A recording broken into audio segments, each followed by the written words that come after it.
പ്രിയമുള്ള സുഹൃത്തുക്കളെ, നമ്മുടെ സന്തോഷ് ജോർജ് കുളങ്ങര അദ്ദേഹം ഈ അടുത്ത കാലത്തായിട്ട് ശക്തമായ മതവിമർശനവും ദൈവവിമർശനവും നടത്തുന്നുണ്ട്.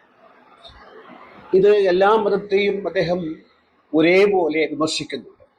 പക്ഷേ ഏറ്റവും കൂടുതൽ വേദനിച്ചത് മുസ്ലിം അപ്പോളജിസ്റ്റുകൾക്കാണ്. നിരന്തരമായി ഒരുപാട് വീഡിയോ പലരും ഇതുമായി ബന്ധപ്പെട്ട് ചെയ്തു. അതിന് മറുപടി യുക്തിവാദികളും ചെയ്തിട്ടുണ്ട്. പക്ഷേ ഞാനിവിടെ മറുപടി പറയാൻ പോകുന്നത് ഒരു മറുപടി തന്നെയാണ് ഹിലാൽ സലീം CP എന്ന ഒരു ചെറുപ്പക്കാരന് വേണ്ടിയിട്ട്. അദ്ദേഹം ജമാഅത്തെ ഇസ്ലാമിയുടെ ഒരു ഉയർന്നു വരുന്ന നവ തത്വജ്ഞാനിയാണ്. അദ്ദേഹത്തിൻ്റെ വീഡിയോക്ക് ഇട്ടിരിക്കുന്ന തലക്കെട്ട് സന്തോഷ് ജോർജ് കുളങ്ങരയുടെ വഴിവിട്ടുള്ള സഞ്ചാരം എന്നാണ്. അതായത് സന്തോഷ് ജോർജ് കുളങ്ങര ദൈവത്തെയും മതത്തെയും വിമർശിച്ചു കഴിഞ്ഞാൽ അത് വഴിവിട്ടതാണ്. എന്തായാലും അദ്ദേഹം ഹിലാൽ CP പറയുന്നതും ഒക്കെ നമുക്ക് കേൾക്കാം. അദ്ദേഹത്തിന്റെ ആദ്യത്തെ ആരോപണം, സഞ്ചാരി എന്ന നിലയ്ക്ക് മലയാളികൾ സന്തോഷ് ജോർജ് കുളങ്ങരയെ കേൾക്കാറുണ്ട്. അതിനെ മുതലാക്കിക്കൊണ്ടാണ് സന്തോഷ് ദൈവത്തെയും മതത്തെയും വിമർശിക്കുന്നത്. അത് പാടില്ല എന്നാണ്. അതായത് ഏതെങ്കിലും സെലിബ്രിറ്റി ആയ ഒരാൾ അതാത് മേഖലയിൽ മാത്രമേ ഒതുങ്ങി നിൽക്കാവൂ. അദ്ദേഹത്തിന് മറ്റു മേഖലകൾ, പ്രത്യേകിച്ച് ദൈവ മേഖലയിൽ നിങ്ങൾ ഏതു മേഖല കൈവച്ചാലും ഞങ്ങൾക്കൊന്നുമില്ല. പക്ഷെ ദൈവത്തെയോ മതത്തെയോ പറഞ്ഞാൽ ഞങ്ങൾക്ക് നോവും. അതുകൊണ്ട് നിങ്ങൾ ഈ സഞ്ചാരി സഫാരി എന്നൊക്കെ പറഞ്ഞിട്ട് ദൈവത്തിൻ്റെയും മതത്തിൻ്റെയും പേരിൽ മെക്കിട്ട് കയറണ്ട എന്നാണ് അദ്ദേഹത്തിൻ്റെ ആദ്യത്തെ വാദം.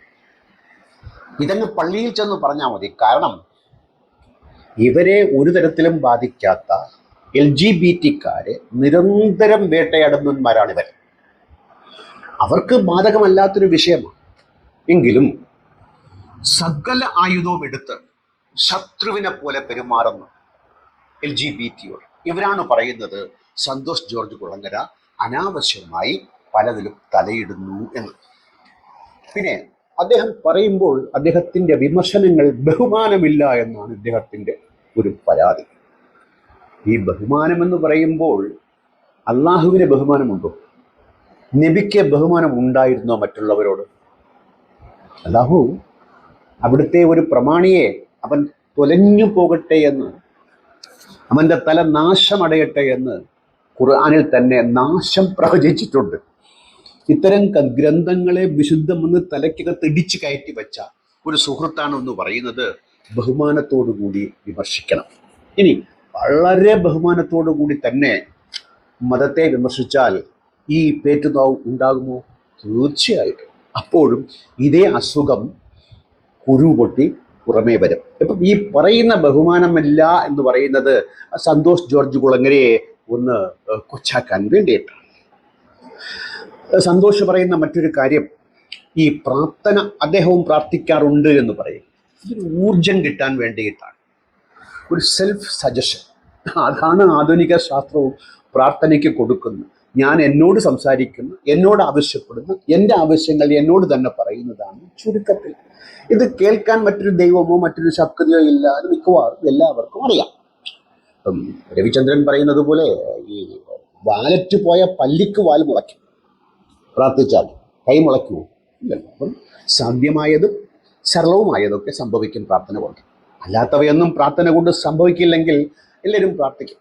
ഞാൻ പ്രാർത്ഥിക്കാറില്ല. അപ്പൊ പ്രാർത്ഥിക്കുന്നവർക്ക് മനസ്സമാധാനം കിട്ടുമെങ്കിൽ പ്രാർത്ഥനയാകാം. പക്ഷേ ഈ പ്രാർത്ഥന എന്ന് പറയുന്നത് എന്തോ വലിയ കാര്യമെന്നാണ് ഇവന്മാരുടെയൊക്കെ വിചാരം. ഒരു ചുക്കുമില്ല എന്ന് നമ്മൾ പറഞ്ഞാൽ അത് ഇവർക്ക് വിലക്കെടുക്കാൻ വളരെ ബുദ്ധിമുട്ടാണ്.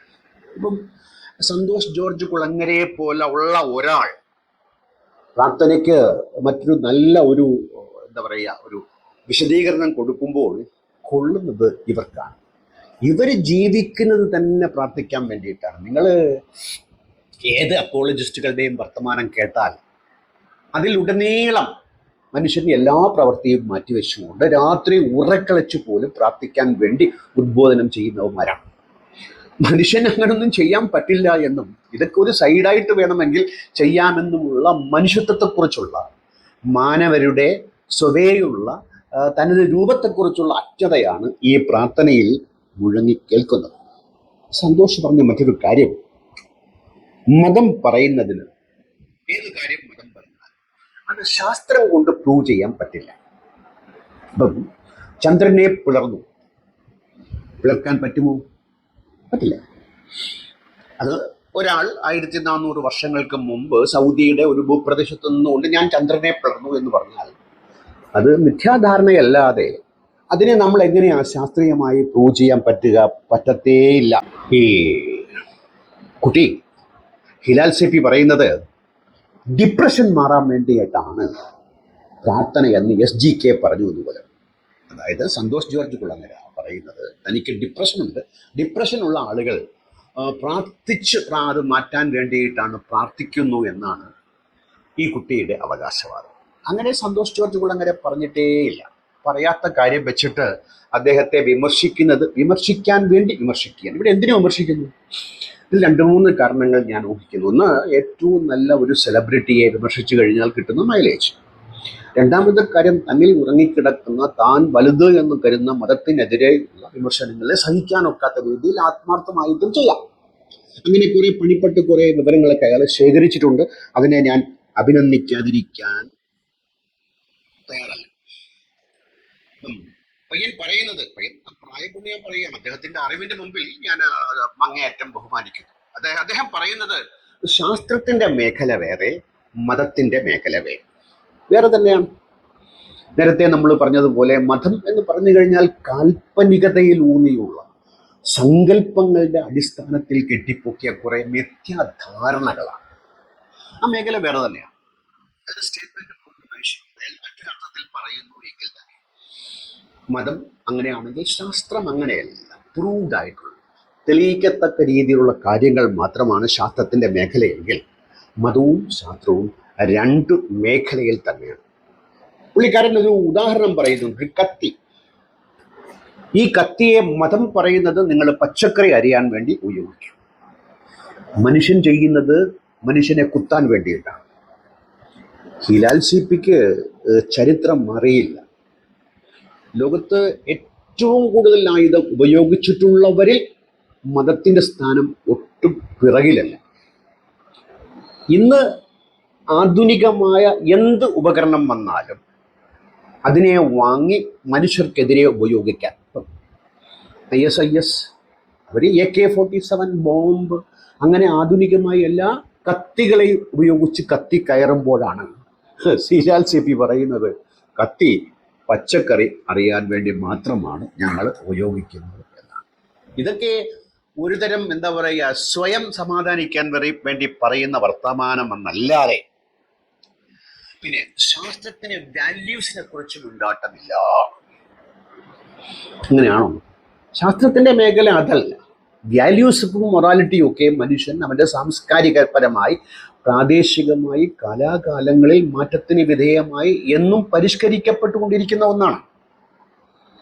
അതിൽ ശാസ്ത്ര അഭിപ്രായം പറയേണ്ട കാര്യമില്ല. അത് അഭിപ്രായം പറയാൻ വേറെ ആളുമുണ്ട്, മനുഷ്യരുണ്ട്, ജീവിതമുണ്ട്, ജീവിതത്തിന്റെ പാഠങ്ങളുണ്ട്. അതിൽ നിന്നൊക്കെ നമ്മൾ ഒരുപാട് പാഠങ്ങൾ ഉൾക്കൊണ്ടുകൊണ്ട് തന്നെ അതിനെക്കുറിച്ചൊക്കെ പറയുമ്പോൾ ഈ മതത്തിന്റെ വാല്യൂസ് എന്താണ്?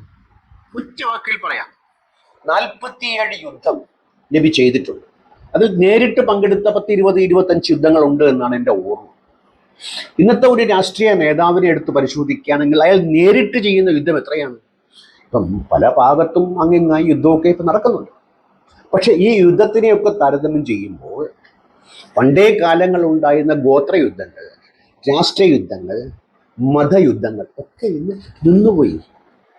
അതിൻ്റെ അവശിഷ്ടങ്ങൾ പേറുന്ന ചില കുബുദ്ധികളുടെ തലയിൽ ഉദിക്കുന്ന യുദ്ധങ്ങൾ ഇന്നും മാനവരാശിക്ക് ഭീഷണി ആണെങ്കിൽ തന്നെയും താരതമ്യേന ഇന്നത്തെ യുഗത്തിൽ യുദ്ധത്തെ മതത്തിന് വിട്ടുകൊടുത്തിട്ട് മനുഷ്യൻ മറ്റു വഴിക്ക് പോവുകയാണ്. ഈ നരകം എന്ന സങ്കല്പം തന്നെ മാനവ വിരുദ്ധമാണ്. അത് സങ്കല്പമാണെങ്കിൽ പോലും ആ സങ്കല്പത്തിൽ മാനവ വിരുദ്ധമായ അഭിപ്രായങ്ങൾ ഒരുപാടുണ്ട്. സുന്നത്ത് ചെയ്യുന്നു, അത് വാല്യൂ ആണ്, ബാലപീഡനമാണ്. കുട്ടി വളരട്ടെ, അവൻ വേണമെങ്കിൽ സ്വീകരിക്കട്ടെ, ചെയ്യട്ടെ, അവൻ്റെ സുവിഷ്ടം, അതാരും തടയാനും പാടില്ല. പക്ഷെ കുട്ടിയോ, അത് ബാലപീഡനം തന്നെയാണ്. പിന്നെ വാല്യൂസിനെ കുറിച്ച് പറയുമ്പോൾ ഈ കുട്ടിയല്ല, അദ്ദേഹം പറയുന്നത് ഭയങ്കര കാര്യമാണ്. അതായത് മനുഷ്യൻ വാങ്ങിച്ചു വിൽക്കുന്ന അടിമ സമ്പ്രദായം ഇസ്ലാം അനുവദിച്ചിട്ടുള്ളതാണ്. കാലഘട്ടം മാറി, വാല്യൂസ് മാറി. ഇന്നത്തെ കാലഘട്ടത്തിൽ നമ്മൾ എത്തി. അതൊക്കെ ഇസ്ലാം ഉപേക്ഷിക്കേണ്ടി വന്നു.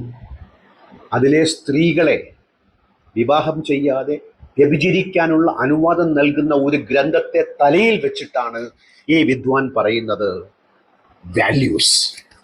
മതത്തിന്റെ വാല്യൂ ഇദ്ദേഹത്തിന് അറിയാത്തതല്ല. ഇതൊക്കെ പൊയ്മുഖങ്ങളുമായി ഇവരൊക്കെ ഞാൻ കരുതുന്നത് ഒരു മേഖലയിൽ കാലൂന്നിക്കൊണ്ട് പ്രശസ്തിക്കും പണത്തിനും വേണ്ടി തന്നെയാണ് ഇവർ ഇതൊക്കെ ചെയ്യുന്നത്. അല്ലെങ്കിൽ ഈ ആധുനിക യുഗത്തിൽ നിന്നുകൊണ്ട് വാല്യൂസിനെ കൂട്ടുപിടിക്കുന്നത് മതവുമായി ബന്ധപ്പെടുത്തിയാണെങ്കിൽ ഇന്നത്തെ മതത്തെ ഞാൻ കുറ്റം പറയില്ല, ഇന്നത്തെ മത വിശ്വാസികളെ ഞാൻ കുറ്റം പറയില്ല. പക്ഷെ ചരിത്രം അതല്ല. ഇന്ന് അടിമയുണ്ടോ? അടിമ സാധ്യമോ? ഇന്ന് ബാലപീഡനമുണ്ട്. അതും കുറഞ്ഞ് ഇല്ലാണ്ടാവുമെന്ന് ഒരു ശുഭാപ്തി വിശ്വാസക്കാരനാണ് ഞാൻ. ഇനി സന്തോഷ് ജോർജ് കുളങ്ങരയുടെ മറ്റൊരു വളരെ വിലപ്പെട്ട ഒരു വിമർശനമാണ് ഈ പഴയ സ്വാമിമാരുൾപ്പെടെയുള്ള മതജ്ഞാനികളൊക്കെ ത്രികാലജ്ഞാനികൾ. എല്ലാം അവർക്കറിയാം. എങ്ങനെയാണ് ഈ അറിവ് നേടുക? അവര് മലയിൽ ചെന്നിരിക്കും, ഗുഹയിൽ ചെന്നിരിക്കും, ഒരാൾ ഇറങ്ങി വരും, തലയ്ക്കകത്ത് മണ്ടയ്ക്കിട്ട് അടിച്ചു കയറ്റുമല്ല. അവർ പിന്നെ അത് വിളമ്പിത്തരും. ഇന്ന് അതൊക്കെ വായിക്കുമ്പോൾ നമുക്ക് ബോധ്യം വരും, ശുദ്ധ ബോഷ്കാണ്, ശുദ്ധ കളവാണ്, സങ്കല്പങ്ങളാണ്, നടക്കാത്ത കാര്യങ്ങളാണ്. നടക്കുന്ന കാര്യങ്ങൾ നമ്മൾ വേറെ നേടിയെടുത്തു. അതൊക്കെ ഈ രീതിയിൽ ത്രികാലജ്ഞാനികളായിട്ടല്ല. സന്തോഷ് പറയുന്നത് ഇന്ന് അതിനെ ദുർവ്യാഖ്യാനിക്കും. നേരെ ചൊവ്വേ അങ്ങ് പറഞ്ഞാൽ പോരെ. ഇപ്പം ഭൂമി പരന്നത് എന്ന് ഖുർആനിൽ പറഞ്ഞിട്ടുണ്ട്. അതിനെ ഇവർ ഉരുട്ടിയെടുക്കും. അപ്പൊ നമ്മൾ ചോദിക്കുന്നത് നേരെ അങ്ങ് പറഞ്ഞാൽ പോരെ, ഭൂമി ഉരുണ്ടതാണ്, കറങ്ങുന്നു എന്നൊക്കെ പറഞ്ഞാൽ പോരെ. അത് പറയില്ല. അതാണ് സന്തോഷ് ജോർജ് കുളങ്ങര പറയുന്നത്.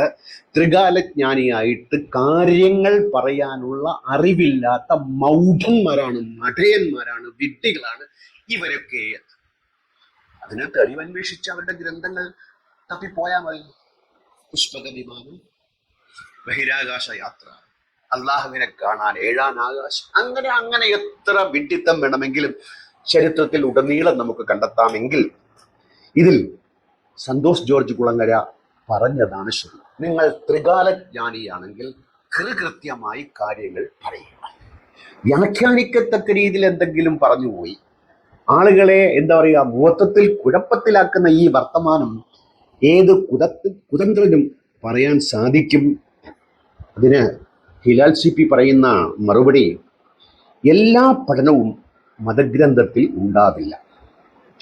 അങ്ങനെയാണ്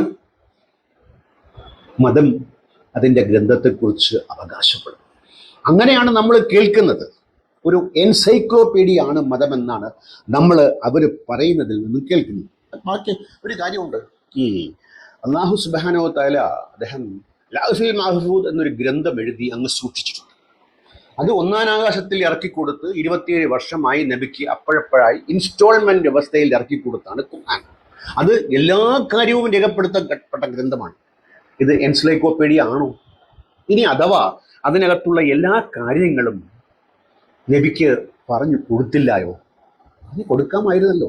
ഇഷ്ടന് നല്ലൊരു ചെരുപ്പ്, നല്ലൊരു കക്കൂസ്, അതിൻ്റെ ഒരു ടെക്നോളജി എങ്കിലും ഈ എല്ലാമുള്ള ദൈവത്തിന് ഒന്ന് മലക്ക് മുഖാന്തരം ജിബ്രീൽ വന്ന് പറയുകയാണ്, എങ്ങനെ കക്കൂസ് ഉണ്ടാക്കണം, എങ്ങനെ കുളിമുറി ഉണ്ടാക്കണം, ഈ മണ്ണ് കുഴയ്ക്കാതെ എങ്ങനെ കോൺക്രീറ്റ് ഉപയോഗിച്ച് സിമെന്റ് ഉപയോഗിച്ച് വീട് വെക്കാം, പള്ളി കെട്ടാം.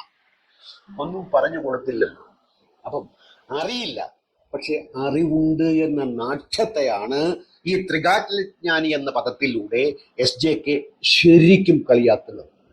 ഈ കളിയാക്കലിന് പൂർണ്ണമായും യോഗ്യന്മാരാണ് അവർ. ഹിലാൽ പറയുന്നത് ഖുർആൻ മാർഗദീപമാണ്, മോക്ഷമാണ്. മോക്ഷത്തിന് എന്താ വേണം? നിങ്ങൾ 5 നേരം നിസ്കരിക്കണം, രാത്രിയും നിസ്കരിക്കണം, എത്ര കഠിനമായ വേനലായാലും വെള്ളം കുടിക്കാതെ പട്ടിണി കിടക്കണം. ഇതാണോ മോക്ഷത്തിന് മാർഗം? മോക്ഷം എന്ന് പറഞ്ഞു കഴിഞ്ഞാൽ സുഖം എന്ന് വേണമെങ്കിൽ അർത്ഥം കൽപ്പിക്കാമെങ്കിൽ ഇതാണോ സുഖം? ഇതാണോ രീതി? ഈ 5 നേരവും ഒരുത്തൻ നിസ്കരിച്ചില്ലെങ്കിൽ എന്നാ മണ്ണാങ്കട്ടിയാണ് സംഭവിക്കാൻ പോകുന്നത്? ഇവർക്ക് മറുപടി ഉണ്ടോ? മനുഷ്യ ജീവിതത്തിൽ ഈ നിസ്കാരം, പ്രാർത്ഥന എന്ന് പറയുന്നത് അവനവന്റെ സമാധാനത്തിന് വേണ്ടി അവനവൻ സൗകര്യപൂർവ്വം ചെയ്യേണ്ട ഒന്നാണ്. അവിടെ അടിച്ചേൽപ്പിക്കൽ എന്നുള്ളത് പാടില്ല എന്നാണ് SJK പറയുന്നതെങ്കിൽ ഇവന്മാരുടെ മാർഗദീപം എന്ന് പറയുന്നത് ഇതാണ്, മോക്ഷമാണ്. പിന്നെ ഇവര് മാനവികതയെക്കുറിച്ചൊക്കെ, ഈ സ്ത്രീകളുടെ സ്ഥാനം എന്താണ്? ഇസ്ലാമിൽ സ്ത്രീകളുടെ സ്ഥാനം എന്താണ്? തടവറയാണ്, അടിമയാണ്. പുരുഷന്മാരെ അടിമയാക്കി വെക്കാം. ഈ സക്കാത്ത് കൊടുക്കുക എന്ന് പറഞ്ഞു കഴിഞ്ഞാൽ ഉള്ളവനും ഇല്ലാത്തവനും തമ്മിലുള്ള അന്തരം എപ്പോഴും നിലനിൽക്കുകയും ഉള്ളവൻ ഇല്ലാത്തവന് കൊടുക്കുക. ഇതൊക്കെയാണ് മോക്ഷമാർഗങ്ങൾ, മാർഗദീപങ്ങൾ എന്നൊക്കെ പറഞ്ഞു കഴിഞ്ഞാൽ, ഇനി ഹിലാൽ CP ഒരു മുൻകൂർ ജാമ്യം കൂടെ എടുക്കുന്നുണ്ട് കേട്ടോ. നബിക്ക് ഭാവി പ്രവചിക്കാൻ അറിയില്ല എന്ന്.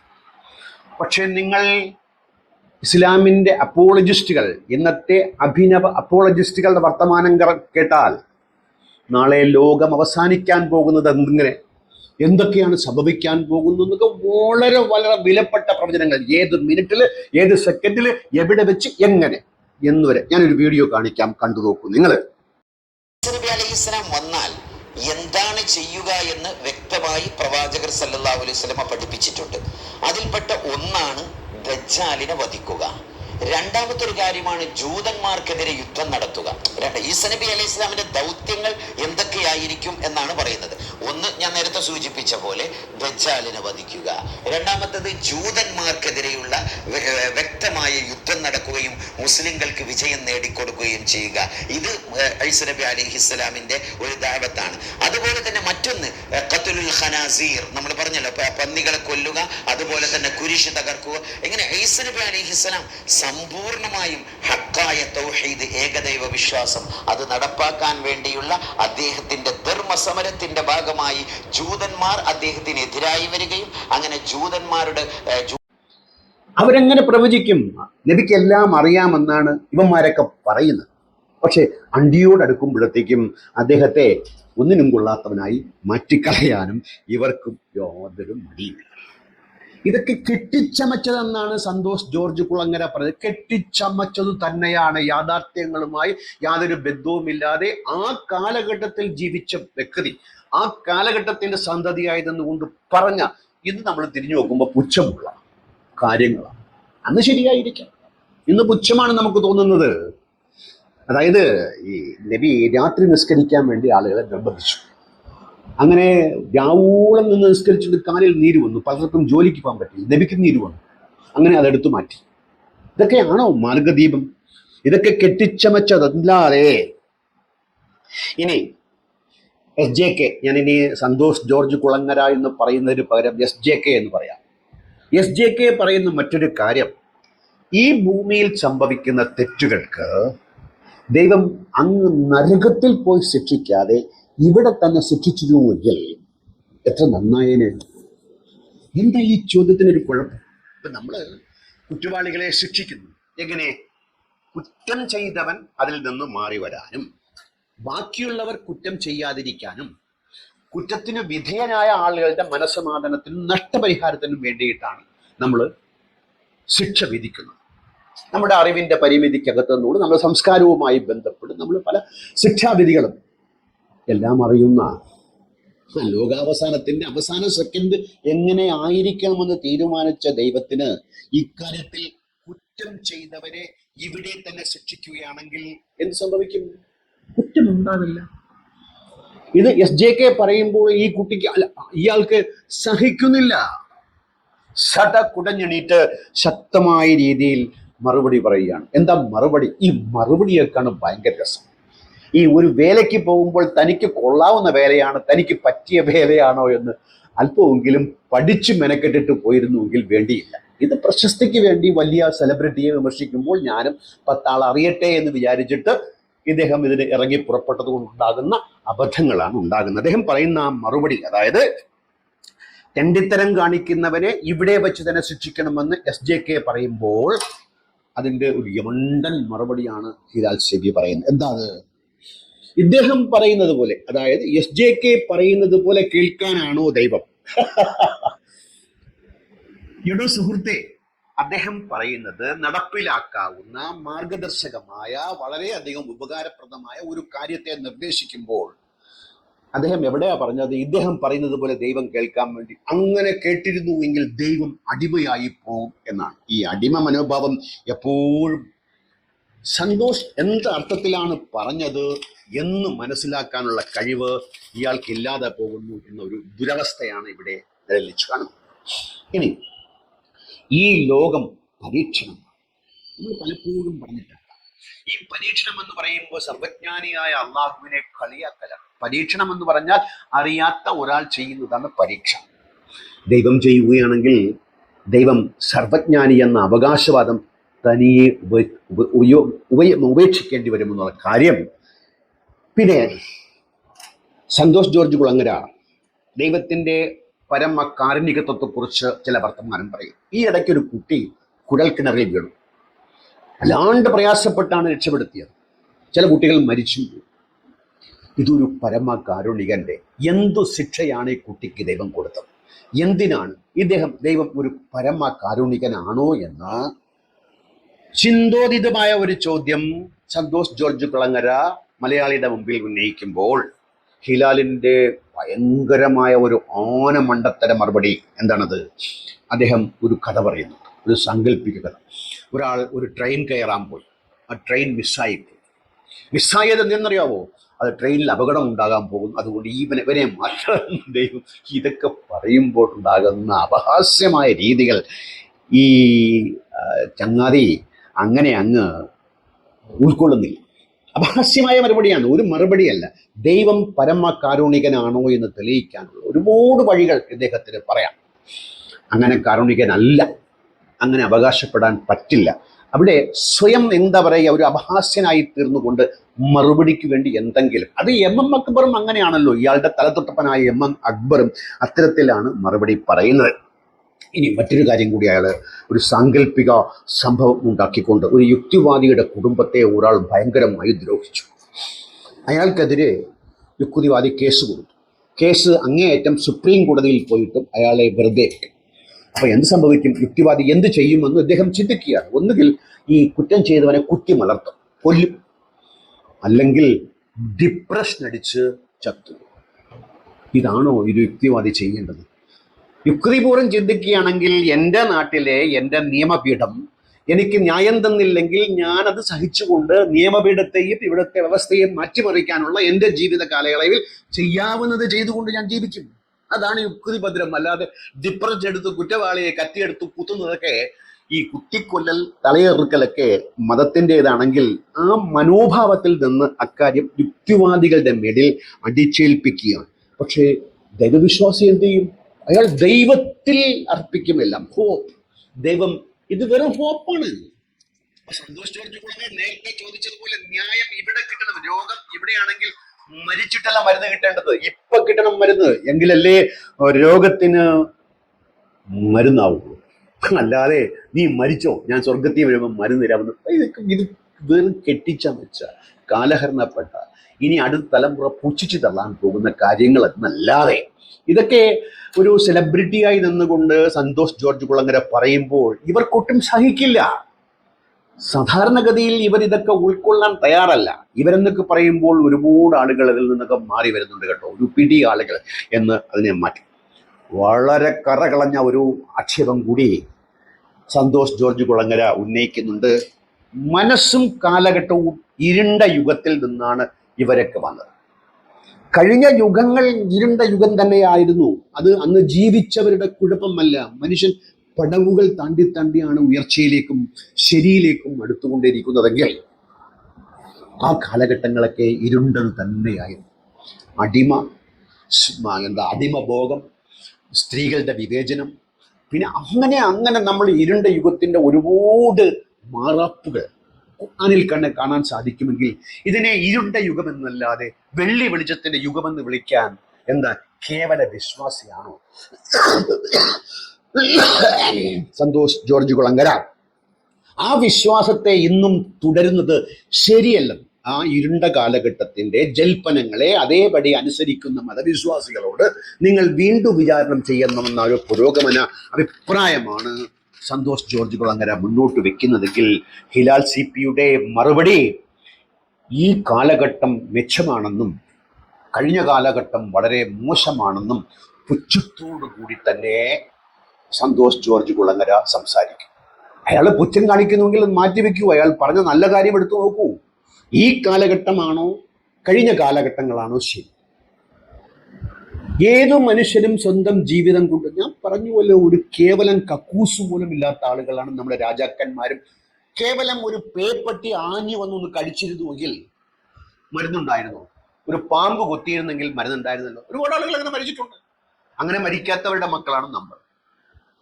അതുകൊണ്ട് ആ കാലഘട്ടവും ഈ കാലഘട്ടവും താരതമ്യം ചെയ്യുമ്പോൾ വാങ്ങ വിളിക്കണം. ഒച്ചത്തിൽ സംസാരിക്കുന്ന ഒരാളെയാണ് തിരഞ്ഞെടുത്തത് നബി. കാരണം ആംപ്ലിഫയർ ഇല്ല, മൈക്ക് സിസ്റ്റം ഇല്ല. ഈ ഹിലാൽ CP അദ്ദേഹത്തിന്റെ വീഡിയോ ചെയ്യുന്നത് ആധുനികമായ എല്ലാ സജ്ജീകരണങ്ങളും ഉപയോഗിച്ചുകൊണ്ടാണ്. ടെക്നോളജി അനുനിമിഷം വികസിച്ചുകൊണ്ടിരിക്കുകയാണ്. ഇതൊക്കെ മനുഷ്യന്റെ വികാസവുമായി അതനുസരിച്ച് തന്നെ ജീവിത നിലവാരം മെച്ചപ്പെടുന്നുണ്ട്, ജീവിതക്രമങ്ങൾ മാറുന്നുണ്ട്. മെച്ചപ്പെട്ട രീതിയിലേക്ക്, മെച്ചപ്പെട്ട ശരിയിലേക്ക് മനുഷ്യൻ നീങ്ങുമ്പോൾ അതിനെതിരെ ഇദ്ദേഹം വലിയൊരു കാര്യം പറയുന്നു. എന്തായത് ഫോബ്സ് മാഗസിനിൽ പറഞ്ഞിരിക്കുന്നത് ലോകത്തെ 5% ആളുകൾ ഡിപ്രസ്ഡ് ആണ്. ഡിപ്രഷൻ എന്ന രോഗം ബാധിച്ച ആളുകളാണ്. 28 കോടി മനുഷ്യർ അങ്ങനെ ഡിപ്രഷൻ ബാധിച്ചവരായിരുന്നു. അമേരിക്കയിൽ ഒരുപാട് ആളുകൾക്ക് ഡിപ്രഷൻ ഉണ്ടായിട്ടുണ്ട്. ഈ ഡിപ്രഷൻ എന്ന് പറഞ്ഞാൽ പുതിയ കാര്യമല്ലോ ആണ്? അല്ല, മുമ്പും ഉണ്ടായിരുന്നു. പക്ഷേ മുമ്പ് റിപ്പോർട്ട് ചെയ്യപ്പെട്ടിട്ടില്ല. ഈ ഇടയ്ക്ക് ഒരാള്, നമ്മുടെ ഒരു പോലീസ് മേധാവി തന്നെ പറയുന്നത് UPയിൽ FIR വളരെ കുറവാണ്, കേരളത്തിൽ കൂടുതലാണ്. അപ്പം കേരളത്തിൽ കുറ്റകൃത്യങ്ങൾ കൂടുതൽ എന്നാണ് അതിൻ്റെ അർത്ഥം? അല്ല, UPയിൽ റിപ്പോർട്ട് ചെയ്യപ്പെടുന്നില്ല എന്നുള്ളതാണ് എൻ്റെ യാഥാർത്ഥ്യമായ ആവശ്യം. അതുപോലെ അന്നത്തെ കാര്യങ്ങൾ റിപ്പോർട്ട് ചെയ്യപ്പെട്ടില്ലെന്ന് മാത്രമല്ല, ഇതൊക്കെ ഡിപ്രഷൻ എന്ന് മനസ്സിലാക്കാനുള്ള സാങ്കേതിക വിവരം അന്നത്തെ ആളുകൾക്കില്ല. അത് അവരുടെ കുഴപ്പമല്ല, നമ്മൾ പടിപ്പടിയായി ഉയർന്നു വന്നു ഞാൻ പറഞ്ഞുവല്ലോ. അതുകൊണ്ട് ഡിപ്രഷൻ ഉണ്ടായി. അപ്പം ഈ ഡിപ്രഷന്റെ കാരണങ്ങൾ നമുക്ക് മനസ്സിലാക്കുകയാണെങ്കിൽ അത് മുമ്പേ തന്നെ ഉണ്ടായിരുന്നു. മനുഷ്യ സമൂഹത്തിൽ ഡിപ്രഷൻ ഉണ്ടാകുമെന്ന് നമുക്ക് മനസ്സിലാക്കാം. മസ്തിഷ്ക രസതന്ത്രം, ഞാൻ കാരണങ്ങൾ പറയുകയാണ്. ഉറക്കം, വിശപ്പ്, പെരുമാറ്റം എന്നിവ നിയന്ത്രിക്കുന്ന തലച്ചോറിന്റെ ഭാഗങ്ങളിൽ രാസ അന്തരിതാവസ്ഥ ഉണ്ടാക്കുകയാണെങ്കിൽ ഡിപ്രഷൻ ഉണ്ടാകും. ഇത് പഴമക്കാർക്കും ബാധകമായ കാര്യം. ഹോർമോൺ അളവും ആർത്തവ ചക്രവും, പ്രസവാനന്തര കാലഘട്ടം, പെരിമെനോപോസ് അല്ലെങ്കിൽ ആർത്തവ വിരാമം എന്നിങ്ങനെ വിവിധ കാലഘട്ടങ്ങളിൽ സ്ത്രീ ഹോർമോണുകളായ ഈസ്ട്രജൻ, പ്രൊജസ്ട്രോൺ എന്നിവയിലെ മാറ്റങ്ങൾ ഒരു വ്യക്തിക്ക് വിഷാദ രോഗം ഉണ്ടാകാനുള്ള സാധ്യത വർദ്ധിപ്പിക്കും. അടുത്തത് കുടുംബ ചരിത്രം. നിങ്ങൾക്ക് വിഷാദ രോഗത്തിന്റെ കുടുംബ ചരിത്രമോ മറ്റോ മൂഡ് ഡിസോർഡറോ ഉണ്ടെങ്കിൽ നിങ്ങൾക്ക് വിഷാദ രോഗം വരാനുള്ള സാധ്യത കൂടുതലാണ്. ചില സംഭവങ്ങൾ നിങ്ങളുടെ ശരീരം ഭയത്തോടും സമ്മർദ്ദപൂരിതമായ സാഹചര്യങ്ങളോടും പ്രതികരിക്കുന്ന രീതിയെ ബാധിക്കണം. മസ്തിഷ്ക ഘടനയും ഇതിന് കാരണമാണ്. എന്താണിത്? നിങ്ങളുടെ തലച്ചോറിന്റെ മുൻഭാഗം പ്രവർത്തനക്ഷമമല്ലെങ്കിൽ വിഷാദ രോഗത്തിനുള്ള സാധ്യത കൂടുതലാണ്.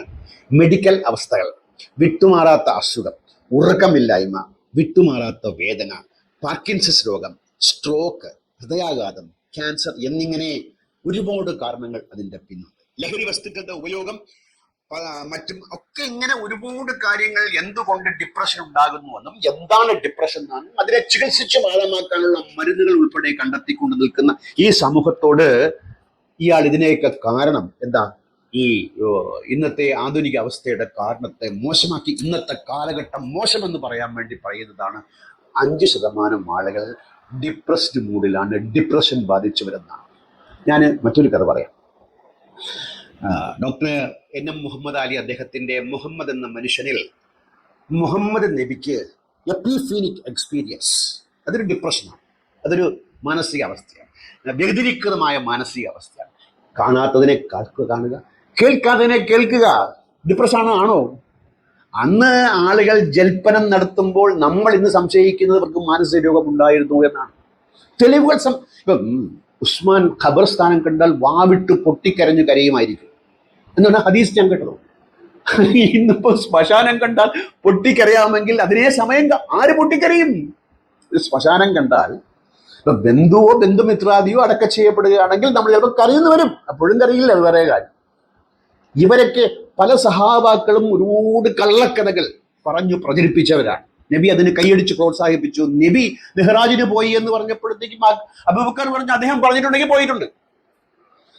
ഇതൊക്കെ തള്ള് അല്ലെങ്കിൽ ഡിപ്രഷൻ എന്ന രീതിയിലല്ലാതെ എന്താണ് കണക്കാക്കുക? പിന്നെ ഈ കുട്ടി ഇദ്ദേഹം ഒരു വലിയ ഒരു ഇത് കണ്ടെത്തുന്നത് കേട്ടോ, മൊറാലിറ്റിയുടെ ഇല്ലായ്മയാണ് ഡിപ്രഷൻ വരാൻ കാരണം. എവിടെ നിന്ന് കിട്ടി ഈ അറിവെന്ന് എനിക്കറിയില്ല. ഞാൻ ഡിപ്രഷനെ കുറിച്ച് ഒന്നും രണ്ടൊക്കെ ചെറുതായിട്ടൊന്നൊക്കെ അത് ഗൂഗിളിൽ നോക്കി. നേരത്തെ പറഞ്ഞ കാരണങ്ങളൊക്കെയാണ് അടിസ്ഥാനപരമായി പറയുന്നത്. മൊറാലിറ്റി കുറഞ്ഞു പോയാൽ ഡിപ്രഷൻ വരുമോ? എന്താണ് മൊറാലിറ്റി? അടിമക്കച്ചവടം അത് മൊറാലിറ്റിയാണോ? അന്ന് മൊറാലിറ്റിയാണ്, ഇന്ന് മൊറാലിറ്റി അല്ല. അത് കാരണം അടിമക്കച്ചവടം ചെയ്യാൻ പറ്റുന്നില്ല എന്ന് പറഞ്ഞാൽ എനിക്ക് ഡിപ്രഷൻ വരുമോ? മൊറാലിറ്റി കാലഘട്ടത്തിനനുസൃതമായി ഉയർന്നു വരുന്ന മനുഷ്യ ജീവിതത്തിന്റെ പച്ചയായ യാഥാർത്ഥ്യങ്ങളുടെ അന്തസത്തയാണ്. അത് ഡിപ്രഷൻ ഉണ്ടാക്കുന്നതല്ല, അത് ഡിപ്രഷൻ കുറയ്ക്കുന്നതാണ്. നമ്മൾ ശരിയോട് അടുത്ത് നിന്നുകൊണ്ട് അടുത്തവന്റെ ക്ഷേമത്തോട് നമുക്കുള്ള ഐക്യദാർഢ്യം പ്രഖ്യാപിക്കലാണ് ജനാധിപത്യവും ആധുനികതയുമെങ്കിൽ പഴയ കാലത്ത് അതൊന്നും ഇല്ലായിരുന്നു. അതുകൊണ്ട് അന്നാണ് ഡിപ്രഷൻ കൂടുന്നത്. അതുകൊണ്ട് മൊറാലിറ്റിയുടെ ഡിപ്രഷനുമായി ബന്ധിപ്പിക്കുന്ന ഇദ്ദേഹത്തിന്റെ വിവരക്കേടെന്നല്ലാതെ പാവം അയാൾ എന്തെങ്കിലും പറയാൻ വേണ്ടി പറയുന്നു എന്നല്ലാതെ പ്രാർത്ഥന എന്ന മണ്ടത്തരം അടിച്ചേൽപ്പിക്കരുത് എന്ന് സന്തോഷ് ജോർജ് കുളങ്ങര പറയുമ്പോൾ, പ്രാർത്ഥന എന്നുള്ളത് ഈ മതങ്ങൾ പറയുന്ന പ്രാർത്ഥനയുണ്ടല്ലോ, അതും പ്രത്യേകിച്ച് ഇസ്ലാം മതത്തിന്റെ 5 നേരം മനുഷ്യൻ മെനക്കെട്ട് നിസ്കരിച്ചില്ലെങ്കിൽ അവനെ നരകത്തിയിലിട്ട് പൊരിക്കുന്ന ഈ പ്രാർത്ഥനയുണ്ടല്ലോ, അത് വല്ലാത്ത ഒരു മണ്ടത്തരം, വങ്കത്തരം, അടിച്ചേൽപ്പിക്കൽ, അനാഗരികം, മൊറാലിറ്റി ഇല്ലാത്ത സംഗതിയാണ്. എനിക്ക് എൻ്റെ ജീവിത സൗകര്യങ്ങൾ അനുസരിച്ച് എനിക്ക് ഇഷ്ടമുണ്ടെങ്കിൽ ഞാൻ പ്രാർത്ഥിക്കും. അങ്ങനെ പ്രാർത്ഥിച്ചാൽ മതിയെന്ന് പറഞ്ഞാൽ ഈ പ്രാർത്ഥനയ്ക്കെങ്കിലും അല്പം അർത്ഥമുണ്ടായേനെ. ഇത് നീ രാവിലെ ഇത്ര മണിക്ക് പട്ടാളച്ചുട്ടയിൽ എണീറ്റ് സഫോട് നിന്ന് പള്ളിയിൽ പോയി തന്നെ നിസ്കരിക്കണം. എന്താ ഇത്? മനുഷ്യ മനസ്സിനെ ഇന്ന് ആധുനികതയിൽ നിന്നുകൊണ്ട് മനസ്സിലാക്കാനുള്ള കഴിവുകളിന്റെ വങ്കത്തരത്തിന്റെ വിഡ്ഢിത്തനത്തിന് ആകെ രൂപമാണ് ഈ പ്രാർത്ഥന. ഇത് അടിച്ചേൽപ്പിക്കുന്നില്ലേ? തീർച്ചയായിട്ടും. മൈക്ക് വെച്ച് കിട്ടി രാപ്പകൽ ഭേദമന്യേ നിങ്ങൾ എപ്പോഴും നിസ്കരിച്ചുകൊണ്ടേയിരിക്കുമെന്ന് കുറെ ആളുകൾ ഇങ്ങനെ മനുഷ്യനെ ഉദ്ബോധിപ്പിച്ചുകൊണ്ടിരിക്കുകയാണ്. മനുഷ്യൻ റേഷൻ വാങ്ങിക്കാൻ കഷ്ടപ്പെടുമ്പോൾ ഇത് വങ്കത്തരമെന്നല്ലാതെ, മടയത്തരമെന്നല്ലാതെ, ഡിപ്രഷൻ ബാധിച്ചവന്റെ ജൽപ്പനങ്ങൾ എന്നല്ലാതെ എന്താണ് പറയേണ്ടത് ഹിലാലെ? എനിക്ക് മനസ്സിലാകുന്നില്ല. പിന്നെ അദ്ദേഹം പറയുന്നത് എൻ്റേതു മാത്രമാണ് ശരിയെന്ന് വാദിക്കുന്നത് അങ്ങേയറ്റം ആത്മാർത്ഥതയാണ്. ഈ ആത്മാർത്ഥതയാണ് മതതീവ്രവാദത്തിലേക്ക് നയിക്കുന്നത്, IS ഉണ്ടാക്കുന്നത്, RSS ഉണ്ടാക്കുന്നത്, SDPI ഉണ്ടാക്കുന്നത്, ജമാഅത്തെ ഇസ്ലാമി മുജാഹിദിനെയും ഉണ്ടാക്കുന്നത് ഈ ആത്മാർത്ഥതയാണ്. ഈ ആത്മാർത്ഥത അപകടം നിറഞ്ഞതാണ്, മാനവ വിരുദ്ധമാണ്, മനുഷ്യത്വരഹിതമാണ്. അത് മാറ്റപ്പെടേണ്ടതാണ്. നിനക്ക് നിന്റെ വിശ്വാസം വേണ്ടി അത് നിനക്ക് ശരിയാകാം. ഇനി ഞാൻ മനസ്സിലാക്കിയെടുത്തോളം എൻ്റെ വിശ്വാസമാണ് ശരി. പക്ഷേ നിന്റെ വിശ്വാസം ശരിയെന്ന് വിശ്വസിക്കാനുള്ള നിന്റെ സ്വാതന്ത്ര്യം ഞാൻ മാനിക്കുന്നു, ബഹുമാനിക്കുന്നു എന്ന് പറഞ്ഞുകൊണ്ട് സമത്വത്തിന്റെയും സാഹോദര്യത്തിന്റെയും സമന്വയത്തിന്റെയും ഒരു പാത അത് ഇസ്ലാമിന് അന്യമാണ്. അതൊരിക്കലും അംഗീകരിക്കില്ല. ഞങ്ങൾ മാത്രമാണ് ശരി ഇങ്ങനെ പറഞ്ഞുകൊണ്ട് ആയുധമെടുത്ത് ലോകസമാധാനത്തിന് ഭീഷണി ഉണ്ടാക്കുന്ന ഈ മതം, ഇതിനെതിരെ ലോകസഞ്ചാരിയായ സന്തോഷ് ജോർജ് കുളങ്ങര അദ്ദേഹത്തിന്റെ സെലിബ്രിറ്റി ഉപയോഗിച്ചുകൊണ്ട് തന്നെ ഇത് പറയണം. ഇനിയും ഉറക്കെ പറയണം. യുവന്മാരുടെ ഉറക്കം കെടുത്തണമെന്നാണ് എനിക്ക് പറയാൻ. ഹിലാലെ, ഈ പണിക്ക് ഇറങ്ങി തിരിച്ചിട്ട് പറയുന്നതൊക്കെ വളരെ വളരെ ബാലിശമെന്നല്ലാതെ അതിൽ യാതൊരു കാമ്പും കഴമ്പും ഞാൻ കണ്ടില്ല. ഞാൻ ഇതല്ല പ്രതീക്ഷിച്ച് നിങ്ങളുടെ വീഡിയോ കാണാൻ തുടങ്ങിയത്. ഇങ്ങനെയൊക്കെ പറ്റൂ. കാര്യം നിങ്ങൾ നിൽക്കുന്ന ഈ ചെളിക്കുണ്ടിൽ മുങ്ങിയാൽ ചെളിയോടുകൂടി തന്നെ പൊങ്ങാൻ പറ്റുള്ളൂ. അത് നിങ്ങളുടെ കുഴപ്പമല്ല, അത് നിങ്ങൾ നിൽക്കുന്ന സ്ഥലത്തിൻ്റെ കുഴപ്പമാണ്. അതുകൊണ്ട് ഇതൊക്കെ പള്ളിയിൽ പോയി പറഞ്ഞാൽ മതി. സന്തോഷ് ജോർജ് കുളങ്ങര ഇനിയും പറയണം, പറഞ്ഞുകൊണ്ടേയിരിക്കണം. ഇങ്ങനെ സെലിബ്രിറ്റികളൊക്കെ തന്നെ ശക്തമായി മാനവരാശി മുമ്പോട്ട് പോകാനായിട്ട് ചോദ്യങ്ങൾ ഉയർത്തണം. ആ ചോദ്യങ്ങളിൽ നിന്ന് പുതിയ ഉത്തരങ്ങൾ, അങ്ങനെ ഉത്തരങ്ങൾ കണ്ടെത്തിയാണ് നമ്മൾ മുന്നോട്ട് പോകുന്നത്. നമ്മൾ മുന്നോട്ട് പോവുക തന്നെ ചെയ്യും. നന്ദി, നമസ്കാരം. മറ്റൊരു അധ്യായത്തിൽ കാണുന്നതുവരെ ഗുഡ് ബൈ.